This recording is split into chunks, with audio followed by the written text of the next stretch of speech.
sini. Tapi sebenarnya kalau menurut saya, Mas Kosin, ada dua foto yang nggak layak dipampang di sini. Betul nggak? Satu mana? Tuh. Satunya lagi mana? Nah, tadi cerdas ini. Ini nggak layak. Masa disejajarkan dengan proklamator kita dua-duanya. Dan ayahnya dia sekalipun beda jauh. Ada pertanyaan di antara kita, ke saya, ke Bang Resmond, ke Dr. Tifa, dan ke 5 yang lain, plus 4 yang lainnya, karena kami sebenarnya ber-12. Kenapa ijazahnya Bung Karno dan Bung Hatta nggak diteliti? Salah besar. Bung Karno jelas, ijazah beliau adalah di Technische Hogeschool te Bandung. Itu ITB, clear. Ijazahnya Bung Hatta jelas di Rotterdam, University of Erasmus. Bahkan ada satu contoh yang sangat bagus. Ini bagus untuk semua pejabat publik.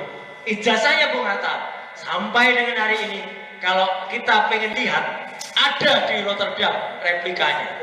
Jadi itu contoh. Kalau orang waras, sekaligus saya bilang, kalau orang waras, pasti ijazahnya mau ditunjukkan. Tapi kalau ada sesuatu, pasti ijazahnya tidak ditunjukkan. Nah, jadi hari ini ada beberapa poin yang ingin saya sampaikan.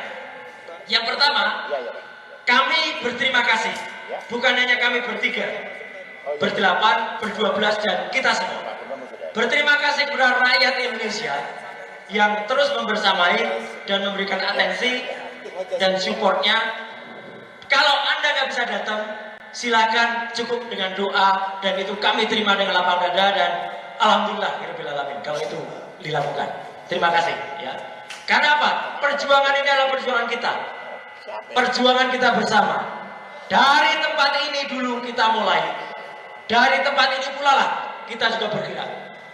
Dari tempat ini tanggal 30 April dulu, di tengah-tengah acara, kita mendengar kabar Joko Widodo melaporkan kita ke bagian kehilangan di Polda Metro Jaya.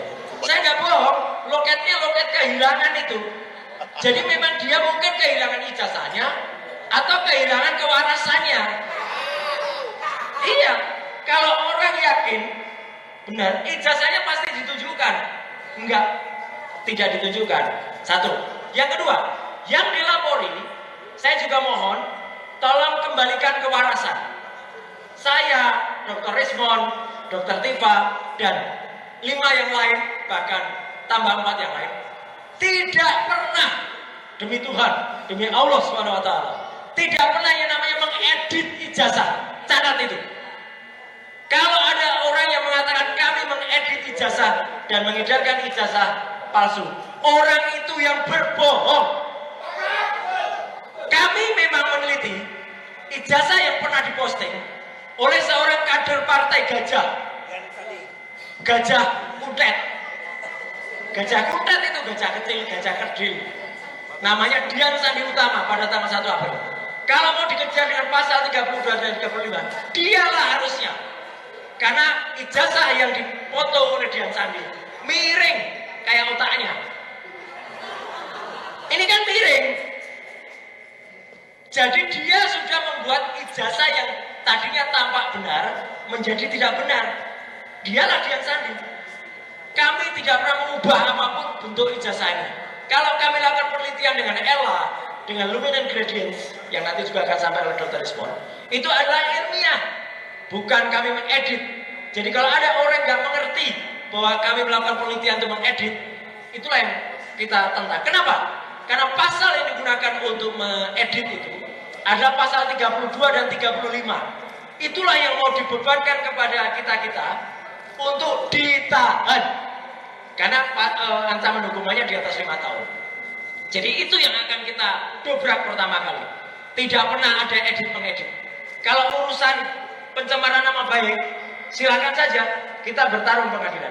Tapi demi Tuhan, demi Allah sekali lagi, tidak ada yang namanya edit, dan bahkan ijazah yang kami teliti sudah dikonfirmasi oleh KPU ada 5 tempat sama dengan ini.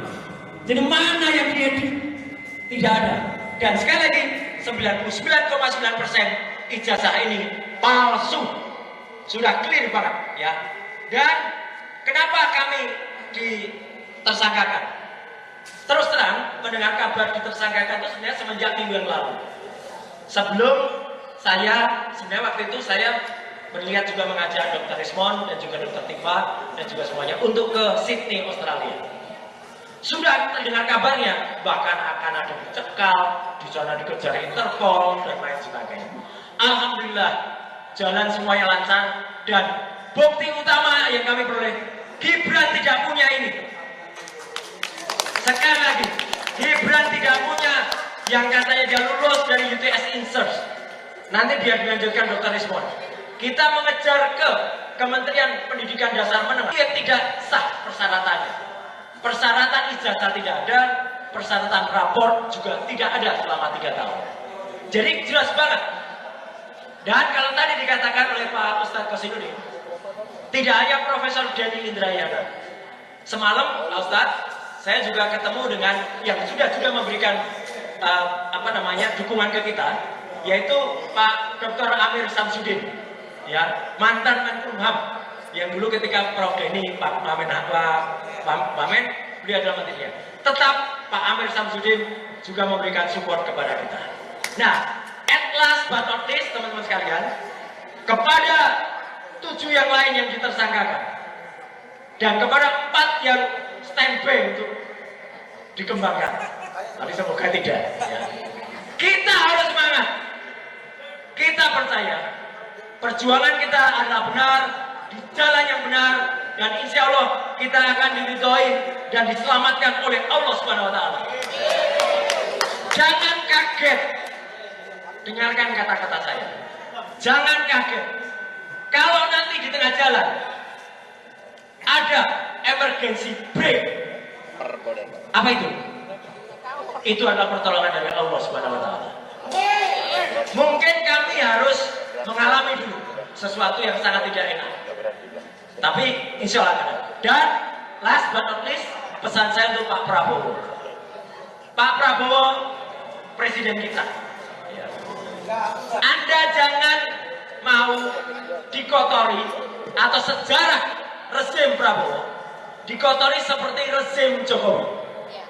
Di tengah rezim Jokowi waktu itu ada 2 anak bangsa yang dipidanakan, Bambang Trimulyono dan Gus Nur. Meskipun para termolnya mengatakan itu kan yang lapor bukan Jokowi, itu dalam bahasa Jawa ini namanya nabok nyilih tangan. Dia menggunakan tangan orang lain untuk melaporkan karena dia waktu itu masih presiden. Tapi sekarang sama saja, jangan sampai Pak Prabowo, ini penting banget, yang suka dengan angka berapa? 8. Di tengah Pak Prabowo, di rezim Pak Prabowo, ada 8 anak bangsa dipidana. Itu akan diingat oleh seluruh rakyat Indonesia, bahkan dunia. Di tengah-tengah Presiden Prabowo Subianto, ada 8 anak bangsa dipidana. Jadi teman-teman semua, ayo kita bersama-sama, ini kaos yang memulai kita dulu. Ya, ada Bang Rizal Fadila waktu itu, mohon maaf tuh yang fotonya, waktu itu memang baru berempat kami ya. Trio RT plus Pak Rizal Fadila.